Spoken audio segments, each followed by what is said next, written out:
Welcome to our 11th episode from the Executive Director's Desk at Back Bay Mission. And I just want to honor my friend Kevin, and I will call him a friend. He's behind the camera because as we've gotten to know each other, he really inspires me to think differently, to think out of the box.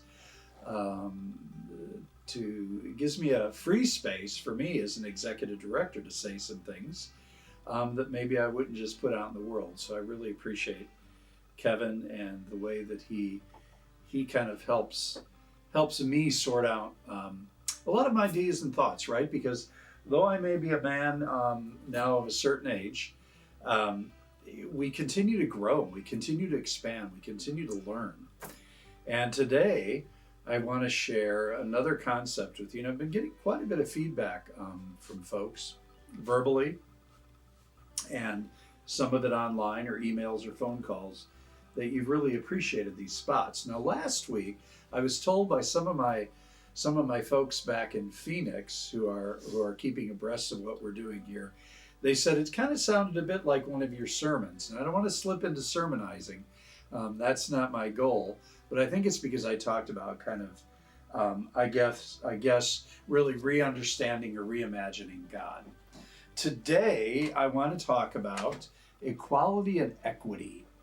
These are two words that are pretty charged, and I think as a human race, as humanity, we're still attempting to unpack our understanding of equality and equity. But let me illustrate a bit. This is a diagram, probably my favorite diagram of what it means to seek equality or equity.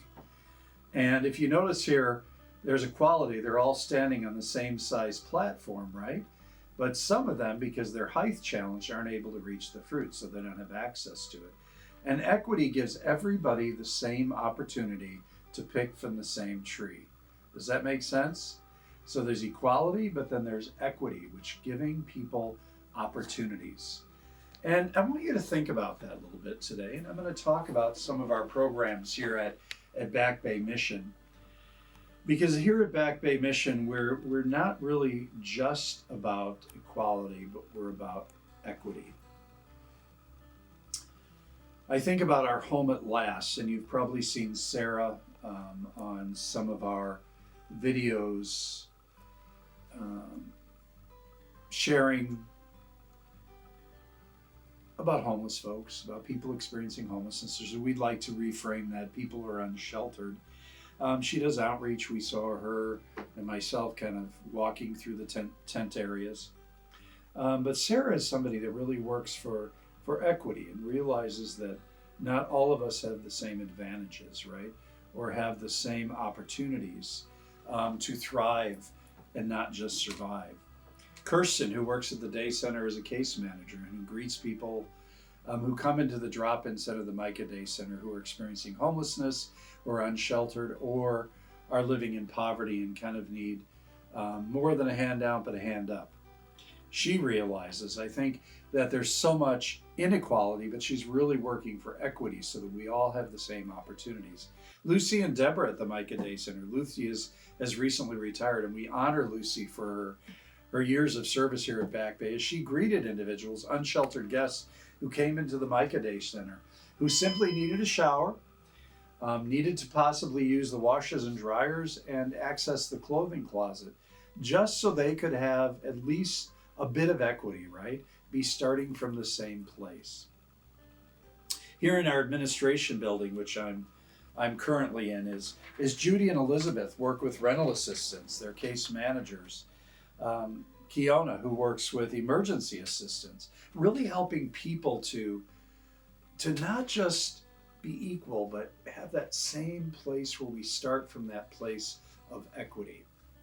I think about Craig and Chance and Lorraine who work in our volunteer camp program, our rehab programs, Everett who works with our rehab program, helping to create low-income housing so that people can be first-time home buyers. And that's not about equality, that's really about equity. It's starting from that same place that we all deserve a home. We all deserve shelter. That should be a human right. And if you find your shelter under the trees, that's all fine and good. That's your choice. But if you want a home made of brick and mortar and wood, that should be a human right. And so Chance and Craig and Lorraine and Everett are all about making homes, making housing sustainable so that we can all start from that same place of equity, right? And then I think about the volunteers. Now, this is 2021. We're hopefully at the end of COVID, right? We're hoping. And eventually we're hoping we can take off our mask and we can hug again, we can shake hands again. And for those volunteers that will be coming here, especially starting in the middle of this month, we are kind of ramping up our volunteers. I believe we have a group of 30 volunteers coming from a Lutheran church in Wisconsin.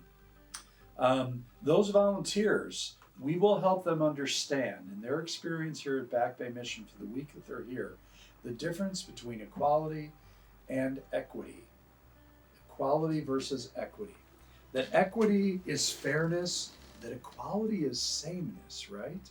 But equity is fairness, that we all have an opportunity to start in the same place. Here's an extract from Global Health Europe that I want to share with you that explains that difference between inequity and inequality.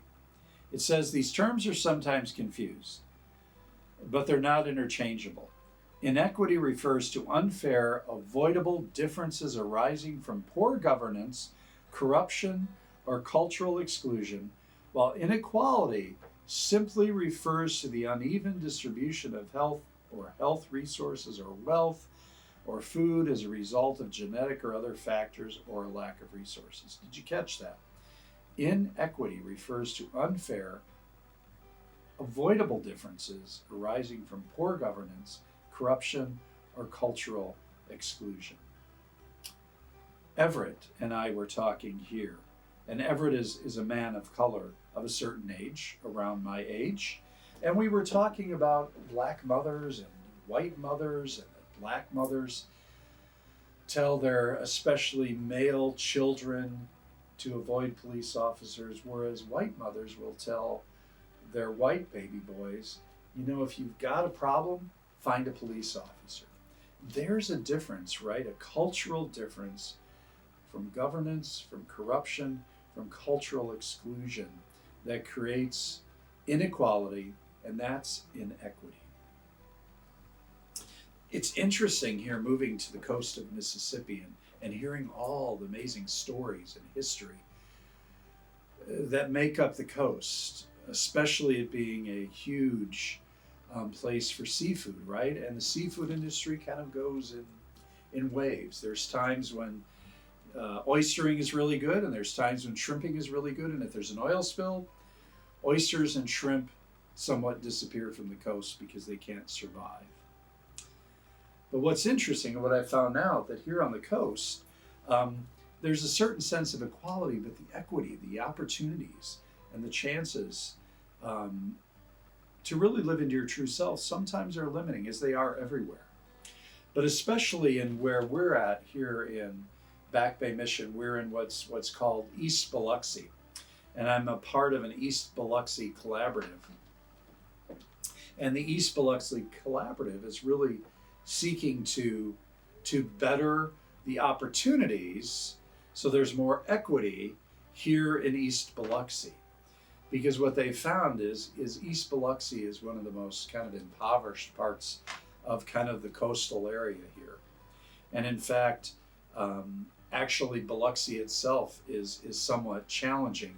It says, and I found some statistics that I wanted to share with you, and this is in kind of what was called our Disrupting the Drivers of Inequity in Biloxi. Notice it's not inequality, but it's inequity. In other words, finding those opportunities so that everybody has the same opportunities.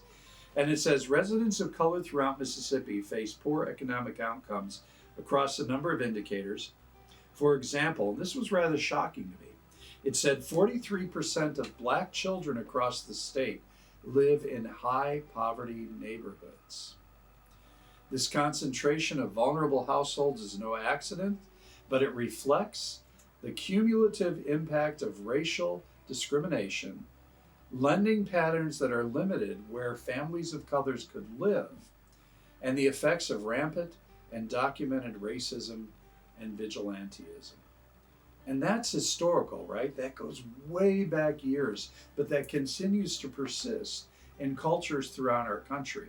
It may just seem to be a bit more charged in Mississippi. And then it goes on to talk about data that's revealed around people of color in Biloxi. It says they are more than twice as likely to live in poverty as the white residents. I found that also really interesting. So you look at East Biloxi, you look at Biloxi as a concentration, as one of the cities on the coast, that here people are struggling sometimes with opportunities, right? Opportunities for education, opportunities for good low-income housing, opportunities for good paying jobs that actually pay a sustainable wage, right? That gives you a good quality of life. Those things are really missing in certain places, and that's one of the things they've noticed that's missing here in the Biloxi region, and especially in East Biloxi, where the mission is located. So those are some ideas and thoughts I wanted to share with you today. I think it's really important that we look at our culture, we look at our systems, we look at the places we live. And in fact, today we were just talking before we filmed about the inequities of life that we've experienced, right? That we all don't have the same opportunities. Kevin and I talked about that. And then some people say, I'm going to grab those opportunities, I'm going to seize opportunities by whatever handle I can seize it, right? And I'm going to grow, and I'm going to grow myself, and I'm going to do more than just survive, I'm going to thrive. So think about that as you look across your own communities, because we know this is reaching a lot of people in a lot of different places. There is this system, right, that keeps people in this place of inequity. And so if you can do your part to help people find opportunities to do and to be who they want to be, I think that's what's critical for me, because I don't want to put my wishes and my needs and my ideas on others, but it's really allowing people to thrive and have the tools and have the opportunities that they need to be who they want to be, right? And do more than survive, but actually thrive in their lives. And maybe some people, all they want to do is survive. You know, here at Back Bay Mission, as we work with people experiencing homelessness or unsheltered people, we find some people that are very content living in the streets. They're content living in the forest. They're content living under a bridge. For them, that's where they want to be. For others, you know, they definitely want a hand up so that they can surface and arise out of those situations. And so as you interact with people that are different from yourself, as you experience people that are different, that are people of color, that are people living in poverty, that are people that are rich, that are people that are business people, or maybe blue collar, white collar, pink collar, whatever collars they wear, just remember that we need to, as a culture and as a human species, move toward this place of really equity, so that we give a level playing field, right? So that everybody has the same opportunities to thrive and to be who we believe the Creator of the divine has called them to be. So thanks for joining me today. We're not sure what next week will hold, but feel free to respond to this either on Facebook or respond by a phone call. You've got the phone call of Back Bay, or contact me via email. Be aware that on Wednesday we will have one of our Candid Conversations coming out, and I believe this Candid Conversation, I'm not sure what this one's about, but I know in 2 weeks, I think, it's going to be kind of a roundtable with some of our case managers talking about some of the gaps and issues around serving the populations that we serve. So again, I want to thank you for your support. You're supporting us by just watching these crazy videos, right, each week that we're producing, and just sharing from our hearts and from our spirits and from our wisdom, and hopefully in our knowledge, and hopefully you're growing to understand Back Bay better and the population we serve. So we're grateful that you're supporting us this way, but also support us through your finances, through your prayers, through your energies, Just give goodness and love and peace to Back Bay, because that's what we have to share with our community and with you. So thank you for joining me, and may you have a peaceful day.